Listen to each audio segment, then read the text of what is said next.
I've got Scott Raymond, who's the ACIO of Centura, also the president-elect of Denver HIMSS with me, as well as Justin Fair, who is the IT director at UMC Lubbock, who is the past president for Lubbock HIMSS chapter. So thank you both for being with me this morning. Sure. Appreciate your time. Just wanted to get a quick insight on what you're seeing in the IT world. Have a quick conversation on what's relevant in IT, relevant or irrelevant in IT, and then what the future state looks like. So, Justin, if you want to kick us off, sure, go for it. Sure can. Well, I think it definitely everything is caught us by, you hate to say caught us by surprise, but I think that's in fact kind of what has happened. As much as across technology, you try to plan for things. There were a lot of things that have come to light that really made us evaluate how we work in IT, but also within healthcare, caused us to shift how we support the clinicians at the bedside. And from our standpoint, we were fairly supportive from a work from home perspective. And so we had a lot of technologies already somewhat deployed and in place to support that work from home. But then whenever the time came to support moving hundreds of employees remotely within a week or two, it really raised additional questions and caused us to go through, and we needed to look at additional hardware, licensing, security concerns was a big thing to come up to really reevaluate our security posture on the endpoints. And so also moving departments and teams offsite that traditionally weren't work from home, such as the service desk and how that would work, working a call queue. Even our operators, we had to facilitate moving our operators, at least half of the team offsite. And that traditionally is a group that has to physically be in the hospital because they're responding to code blues and fire alarm, building control alarms, and those sorts of things. So definitely put some additional strain in new scenarios in the mix. And then also from a clinician standpoint, now we're to the point of seeing those COVID patients and how do we respond from a clinician's perspective when you're talking, we give them tools and technology to go and you put technology in place to do med scanning. So you're, from a patient safety perspective, you're doing your scanning. But what happens when that mobile device that they're used to taking into a room is now underneath all their PPE? They don't want to go in and grab that device. So you have to really make sure that you've got technology in place in the room as well to supplement that mobile technology. So those are the concerns. And as we're planning for the surge, if and when that comes, you've got to supplement that technology to have additional devices and hardware available. So that's kind of where we're at now is we've made it past that initial push to send remote workers home, give the clinicians the tools that they need to stand up and do that initial, stand up for the initial response. But now we're at the point of planning what's next. How do we prepare for the surge? Looking at hardware workflows and everything while maintaining this the safety and security of the patient through the use of those tools that we've been rolling out for the past 10 years. You can't just throw those out the window and go back to paper. You've got to make sure that you're still giving them the tools that they've been relying on for years now. So that's kind of where we're at. Yeah, I totally understand. Scott, what are you guys seeing in your Denver landscape over there? Yeah, I think we're all kind of experiencing similar things. I think, my big kind of revelation is how unprepared healthcare is from a crisis management perspective or crisis planning perspective.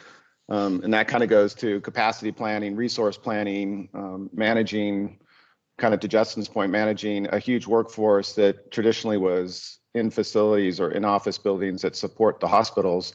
And how do you move as many people, not only out of the office buildings, but out of the hospitals as well? So all non-essential folks, we had to find a way to get them out of the hospital and set them up to work from home.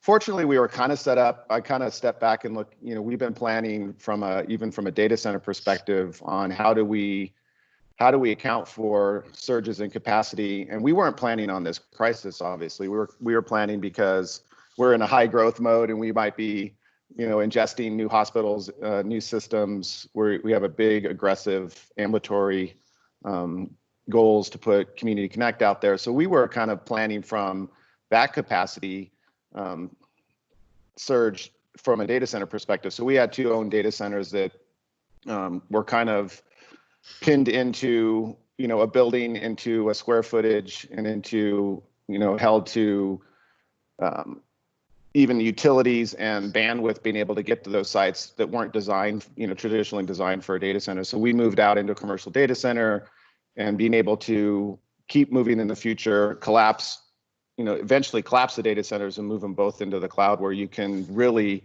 adjust based on the capacity need and adjust it based on resources. So we're on that flight, and fortunately that helped us because we've been very agile in the ability to spin things up rapidly. So we went from an average of like 1,500 or less VPN users a day to over 6,800. So just that amount of, and I think Justin hit on that, like putting your folks out of the office and they're all going to have to hit the VPN. So we had those similar things, and I think planning for the future, I think we were on the right path, but this pandemic has showed us like, I think we better go a lot faster. So we're trying to really create a infrastructure as a service, so true IaaS, where we can move those workloads anywhere we want just based on need. So that's kind of a lesson learned that we were smart but not smart enough or not fast enough. So that's a ton of work to do. And then similar to Justin from a supporting the clinician perspective, very much the same. So we were kind of dabbling in telehealth, and we had a contract with Amwell, and we were really, I guess, dabbling is the right word.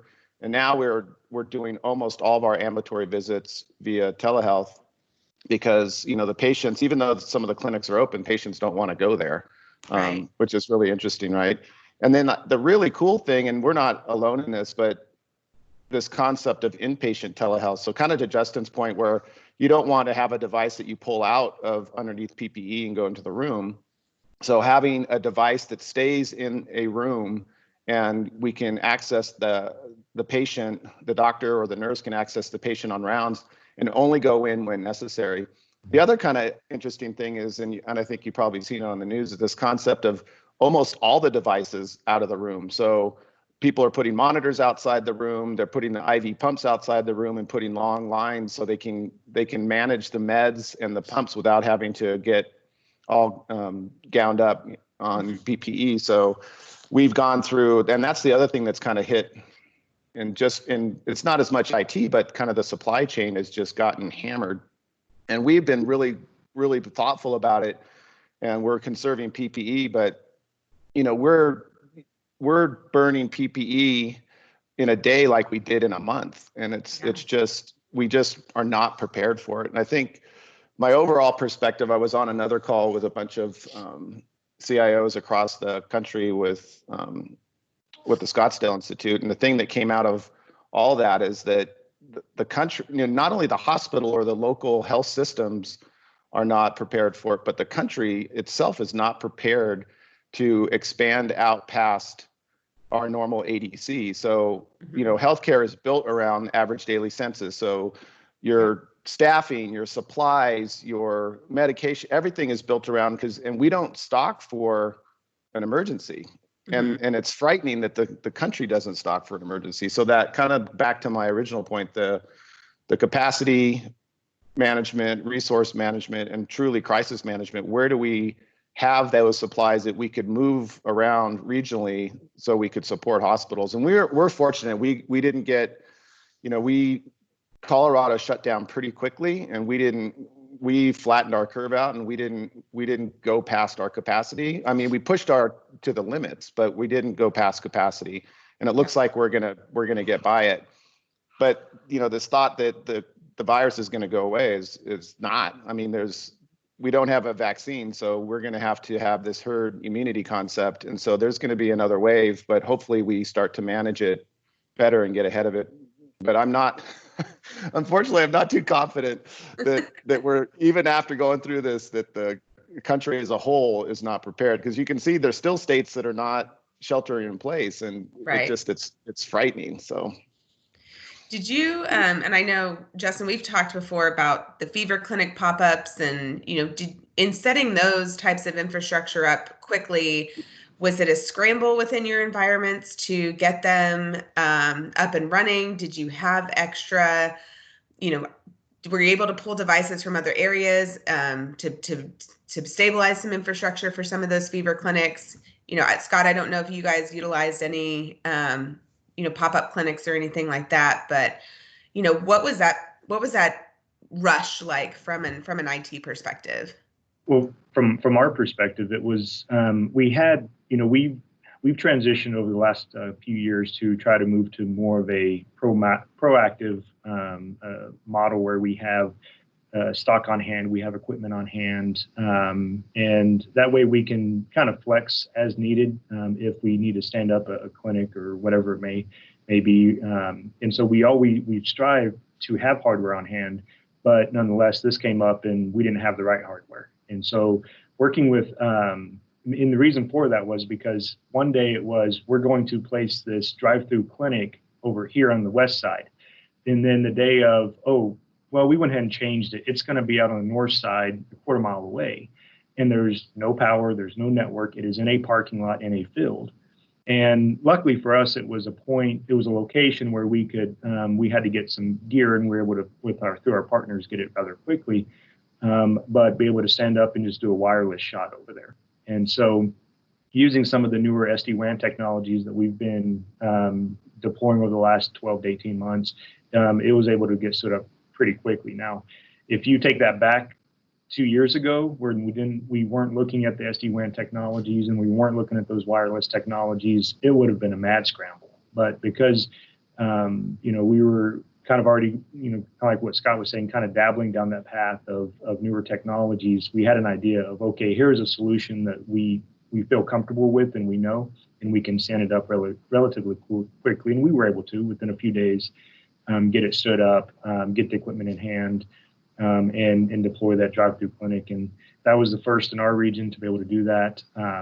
And that clinic is where we identified the first few hundred cases of positive COVID tests here in the area. And so being able to see technology come together to support that initiative was definitely, it was a rush, but luckily we were able to get it deployed, and it's been very stable since then. So, Scott, did you guys set up any outside clinics, or what was your disaster recovery?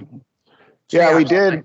So the interesting thing is, we went from containment to mitigation really quickly. So we started planning and setting up tents outside of key hospital locations, some of our bigger locations, to do testing. The interesting thing is, with the lack of tests and the rapid growth of the virus, we went rapidly from that kind of containment to mitigation. So we actually stood up a couple of tents and started to put the IT equipment in, and we had the similar challenges. So we extended wireless out into the parking lot, and that seemed to be the fastest way to get things going. And leveraging IDF closets that were close, and if we had to add a switch, we did that. But so we were able to do that pretty quickly from an IT perspective. And like Justin, we have spares to, if we had to implement something quickly, we have a set of spares. But we went past that kind of really quickly. So we set up, I think, 3 tents and then ended up taking them down pretty quickly. The biggest thing, I think, from a surge capacity or planning of resources is this idea of adding beds to a hospital. And so we were able to pretty rapidly, based on need and surge, to double the capacity in the hospital from an Epic perspective. So, making all single rooms, double rooms. We changed, ORs into ICUs, and all that work kind of on the back end in Epic. And my teams, I have a very good, probably the best Epic team I've seen, and they were able to knock things, on a daily basis, changing hospitals and the way the ADT looks and the way the workflows work. And so the interesting thing is, we talked about how do we start backing that stuff out of the build. And so now we're thinking about, we don't need to back it out of the build. We have the capacity from an Epic perspective and a storage perspective. Leave those beds and just hide them. And then if we need to pull them up again, because it'll be the similar thing, right? Because we're not building hospital beds and ICU beds or ICU beds. It's really hard to convert. So this ability to double the capacity in any place, we're gonna leave that in place. And that's been kind of a cool thing. And the teams got super excited about it. And the interesting thing, kind of to Justin's point, when you move folks out, there's this concept of management that production or productivity would go down. And we found the opposite. Our teams remotely have been just as agile, and their ability to do testing, get together on Zoom, and be able to knock this stuff out without being in the office has been kind of enlightening. And I think this is gonna change the workforce, and maybe not immediately, but I think it's proven that you really can work from home in a lot of disciplines, and that fear that productivity goes way down is just not true, especially from and I'm biased because the IT perspective, but especially from an IT perspective, even in our infrastructure teams, I mean, those guys knock stuff out that overnight that you wouldn't think, and no one ever put eyes on them other than on Zoom, which is kind of interesting. So I think that might change not only healthcare, but how we think about the workforce and what that looks like going forward. So that's going to change IT. And I'm sure, Justin, you're worried about this too. It's now we put it all out there. This thought was, okay, we're going to gather it all back in and we'll feel secure about it. But I think now that it's out there, it's out there. So now we start planning on how do we keep it out there and how do we keep it secure, which is going to be another challenge. Yeah. So moving into that, I think we've kind of touched on your current state, what it looks like, some of the challenges you've faced. I know you guys mentioned telehealth, just want to touch on that real quick, because I know that was a big surge that happened to get appointments rescheduled, to get patients rerouted, get the adoption for the patients to learn how to use the systems. What were some successes or challenges you guys saw just specifically within the telehealth space? Well, I know for us, I think we were somewhat fortunate. And if you ask our CIO, he'll say that it was very well planned. But we actually pushed forward. We had our telehealth program going live in Q4 of 2019 and in Q1 of 2020. So we were lucky to be a little ahead of that curve with Amwell and partnering with them. But it definitely pushed them to their limits as well. Amwell has had some service issues even as of this week. And so it's definitely pushing the limits of telehealth in terms of a back-end infrastructure capacity across their ecosystem. But we were fortunate to kind of get ahead of that. And it was just pure luck and timing, really, is all it came down to. But I think the biggest thing, aside from the ambulatory telehealth, has been the inpatient telehealth. And that has been one of the, Brittany, we've talked about that a few times, where we were asked to quickly deploy solutions so that to save on PPE and to limit the risk exposure of having the clinicians go into the room. And I remember whenever we first deployed those devices on the units, we had social workers, we had, it was RT, it was every flavor of clinician on that unit just had a sigh of relief when we gave them those devices, because they knew, okay, here's an alternative from us having to go into that room every single time to ask the patient, how are you doing? What can I get you? How's your pain? And those things that can be easily accomplished via a internal telehealth solution. So being able to see those solutions deployed. But to your point, though, too, coming out of this, it is now one of those that, hey, that was really nice. So are we going to continue offering that as a go-forward strategy from a patient satisfaction perspective? Because your younger generations, they'll have a device. If they're a lower acuity patient and they can communicate, they'll have their device. They can FaceTime, they can Zoom, they can communicate with family and friends outside. But if you think of that older generation that may not have a device, and this has been a really good thing for them, that way they can communicate outside. And I think from a patient satisfaction perspective, that'll be one thing that I expect to kind of see changing going forward, is that'll just be an expectation. Also, aside from COVID, but isolation patients as well. Because we're not only doing this for COVID patients, we've now transitioned in the context of saving PPE hey, let's deploy this solution house-wide so that we can house-wide save that PPE. And so even in isolation patient rooms, deploying those solutions, again, I think going forward will be just something that's somewhat expected. We'll see if that pans out, but I kind of expect that going forward. Yeah. What about you guys, Scott? Yeah, we're almost identical. It's kind of funny. Like Justin and I are twins, but so we are very similar with our telemedicine. So same timeline using American Well, same challenges from a technology perspective. And I think the other thing that we found, not only Amwell struggled with the capacity, we found rapidly when you're moving a lot of people to telemedicine. To Justin's point, the older generation struggled with the workflow with American Well. And the doctors struggled getting their patients engaged and getting connected because the workflow is not very smooth still. And then the interesting thing in contrast, so we deployed our inpatient telemedicine because of this. So we were able to procure 1,000 iPads from Apple directly. We got them shipped directly from China. We got them deployed really rapidly. And we kind of thought, what platform are we going to use? So we use Zoom as an enterprise for our meetings. And so we found a way to configure Zoom pretty rapidly and pretty easily for that to work. And the nurses and the doctors adopted it really well. And surprisingly, the patients did too. And not only from a care perspective, I think the biggest kind of aha, kind of back to Justin's point about the patient satisfaction, the patients, especially since we rapidly went to no visitors, this gave the patients an outlet to contact and have contact and FaceTime with their families. And then kind of the sadder part of this is the patients that were not going to recover, and to that concept of dying in your room by yourself, I think there's no more horrific thing.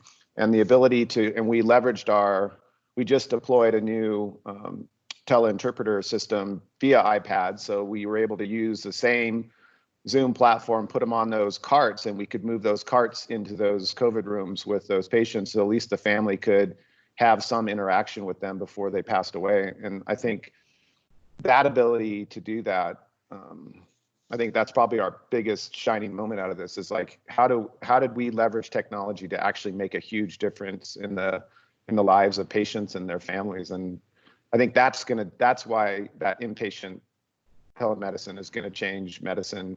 And I think the doctors are going to expect it, because imagine a doctor can round on his patients and have a conversation with them even in his car, right? There really is that ability to disconnect from the physical floor. So that part of it is kind of the thing that I'm most proud of, that we were able to just rapidly come up with a solution, execute it, and have it work. Literally, the day we walked in there, we had it working, which is just so cool. Mm-hmm. No, that's awesome. I think that's going to be an exciting lessons learned revolution come out of all of this, moment we've been through in life. Speaking of just, what does it look like coming out of this from an IT perspective? What are some key conversations you're looking forward to having? What are some lessons learned that you think are valuable, that might need some more attention moving forward? What does that future state look like? Well, I think for us, one of the biggest things, and we haven't talked about it too much, but is definitely securing the hardware. And both from a surge perspective, physically securing quantities, really looking at our part levels and how much equipment we maintain and keep in hand, but also from a IT security, cybersecurity perspective, we pushed a lot of equipment out quickly. And one of the things that we implemented up front was a checklist to say it does not leave until we have at least these basic security controls in place. And we've made, I think, I always say we as an organization, I feel like we're a bit at the head of the curve in terms of healthcare as a whole from a security perspective. But there's still a lot of opportunity there to continue improving and securing. And if you don't have, we've been moving away from a traditional SCCM deployment, which you have to be on premise to push patches, and you have to be connected either VPN directly or not. And we've also made it a hard push to move away from VPN and just come in via a secure connection via Citrix or F5, whatever it may be. And so by doing that, you break the ability to manage those endpoints off network. And so we've been transitioning to a solution over the last 12 months that allows us to control the endpoints off network. And I think this is definitely causing us to move quicker on that. Kind of to Scott's point earlier, we've got to deploy that faster and get that rolled out faster. And we've done that with those that have gone home. And with the devices to ensure that, again, we're patching, we've got the controls in place, not just from a patch perspective, but also from a web content browsing perspective, making sure that once it's off network, it's easy, you're extremely vulnerable, and we've still got to have control of those devices. But also, the next thing I see is how do we get the devices back? Because I think it does change the strategy of going forward. There will be an expectation of, hey, I was productive and I was successful working from home, so why can't that be a normal workflow for me? But it's also, whenever you have separations of employment, how do you ensure you get that device back? How do you ensure you get that equipment back? That's the struggle that talking through with some of my peers that we've been talking about is that has been difficult. You've got to have good asset management in place and good tracking in place. Who's got which equipment and where? And you've got to have a policy and procedure in place that to get that back, you've got to pick that equipment up. And so I think that'll be one of the challenges going forward is I think a lot of organizations push a lot of hardware out. And one of the things we really struggled with and were upfront about was you have to track it. You have to track who's got that equipment, where they're at, even in-house, where we're pushing equipment to. That way, whenever this does settle down, we can go and we can say, okay, here's all the equipment that we pushed. Let's go ahead and get that equipment back in the rightful place if it needs to be. So that's, I would say, from the security and asset management and tracking perspective, that's one of the biggest things that we've still got to continue working on. So. Mm-hmm. What about you, Scott? Yeah, similar. We have multiple ways to get into the network. So we have Citrix, we have Cisco VPN, we have an old intranet that we allow people to enter offsite by via Duo. So we're doing two-factor authentication on everything, but what makes me really nervous, and what I did at my previous organization, same thing, we had, I think, 7 different ways, 3 different VPNs to get into the system. So streamlining that down to a single system that you can really control. So fortunately, before this all happened, we're moving off of Citrix and onto VMware, and VMware View from a VDI perspective, and Workspace ONE from everybody else perspective, and that will truly be a single pane of glass that is truly device agnostic. And so if we ever move into this place where we can do thoughtful BYOD, it doesn't matter what machine you're on, you still get your same desktop that you would get inside the facility. And the security, that's one aspect, like Justin said, but the other thing I agree with is the asset management. So I think a lot of us are in healthcare IT have been loose on asset management, and it's truly it's process, it's people, process, and technology. I think the technology is the easy thing. It's the people and the process thing that you got to get down, and you have to really partner with HR, because when an employee onboards or offboard, you have the same kind of challenges, right? And so if you tie their onboarding to their technology and it's tracked and it's documented, then you know what they have at any given time. And some organizations do that really well, but it's when an employee changes positions or changes roles or changes sites, they inherit their stuff and it just starts moving around with them, and then it kind of disappears into the background, and that's where you lose sight of it. So a real good asset management and asset tracking is going to be super important as we push things out to the edges. And I wouldn't say that, as an industry, we're that buttoned up. There are some organizations that are, but, are we going to do BIOS tagging so we know where they are no matter what internet they hit? All those kind of things come into play. Mm-hmm. So we're on that journey.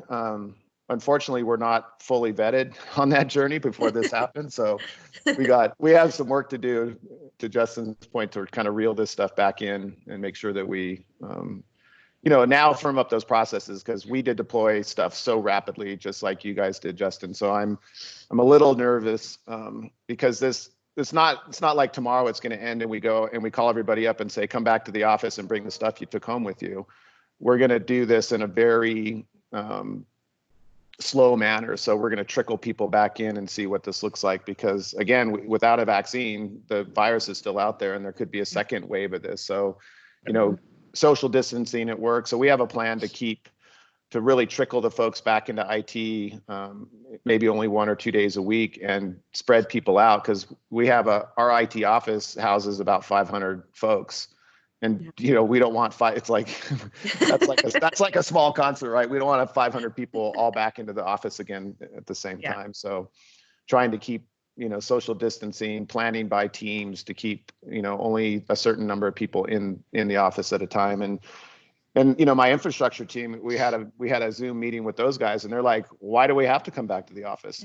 Like this worked really well for us. I see ya. We don't need.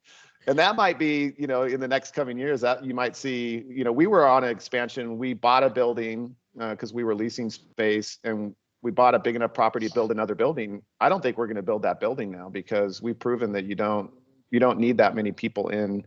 And we had a pretty decent work from home policy. So we had alternative work schedules for IT, so they could work 4/10s or 5/9s. They could work 2 days from home, and we kind of scheduled that out. So we already had that kind of in place, but I think it's going to expand now. And, there's some people that you probably won't see in the office. You're only going to see them, via WebEx or via Teams or via Zoom. And that's it. Yeah. Interesting. I'm actually concerned about that. I think, because I agree that is definitely, we're in the same boat, and we were similar. We had alternative work schedules, and have moved to supporting a 1 day a week work from home strategy. But if organizations, and I'm not speaking about either one of ours, but if organizations don't adopt a little bit more progressive adoption of work from home, you're going to see a turnover in workforce, because they can't go to organizations that do support that. And it is a benefit to them. And especially your infrastructure, which are typically introverts, and they like crowds, and they would rather be home. So I think if organizations aren't careful adopting and adjusting to that, they could see some employees that would rather would see some, go to an organization that is supporting and adopting that more so. So I think it's a concern and consideration that management has to. Yeah, I couldn't agree more. And the reason why we did the alternative work schedules and the work from home is because we're competing in the Denver market.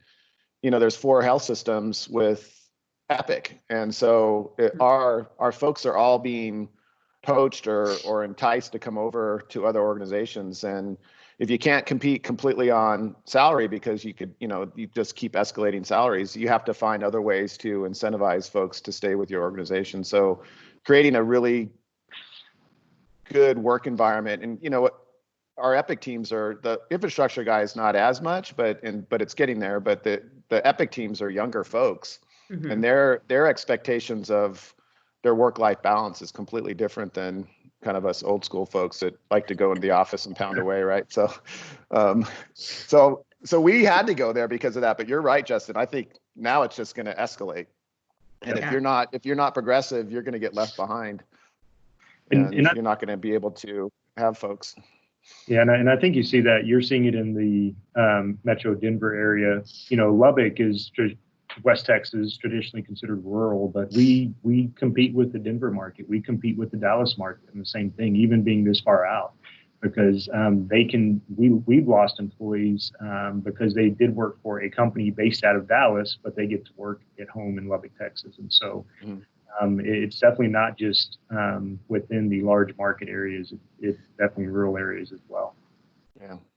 Yep.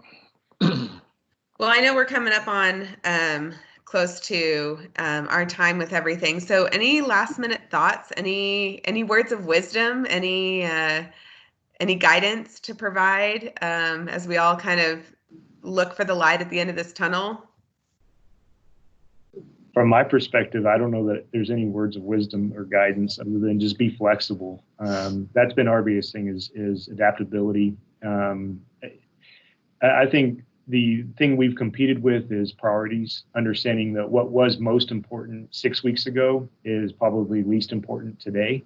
And so it's managing those priorities, understanding what is important with the COVID response, what will be for the next 6 months. With that, I do agree. I think there's going to, without a vaccine, the potential for a secondary surge coming down the road. And so how do we continue to prioritize the work effort, the workloads with the response, so that we're not, because this will be a long haul, and this will not be a short term. And we've got to somewhat pace our teams and ourselves to be able to support that, or else we're going to hit a point of severe burnout.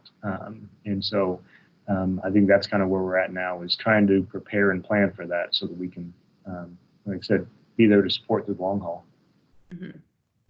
Yeah, I feel the same. I think, we do a good job of downtime drills and downtime procedures, but I think what this has proven, the concept of crisis management or incident command management, I think we rapidly got really good at it, not just from an IT perspective, but from a health system perspective. We've done a really good job. We stood up an incident command center that's 24/7. We have them that's centralized, and we have it, kind of hub and spoke out to the hospitals, and everybody's been coordinated and really working together as a team.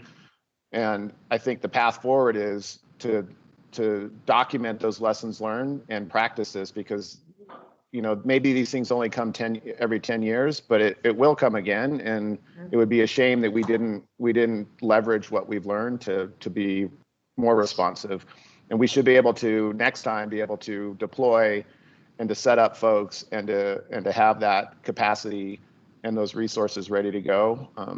But again, I think my statement at the beginning, I fear that we go back to the ADC driven world and we won't have that capacity again. And without kind of a national ability to do this kind of flexing, that's not to be a Debbie Downer, but that's kind of what I worry about going forward. Like, we've learned all these lessons, like, okay, let's put this in place. And hopefully the country as a whole and the government has learned that lesson too. Yeah. Absolutely. Well, thank you guys so much for jumping on this morning and sharing some insight. Really appreciate it. Sure. And, stay safe out there, and, hope to see you guys soon. You too. Thanks, guys. Thanks, Scott. Thanks, Justin. See you again. All right. Bye. Bye.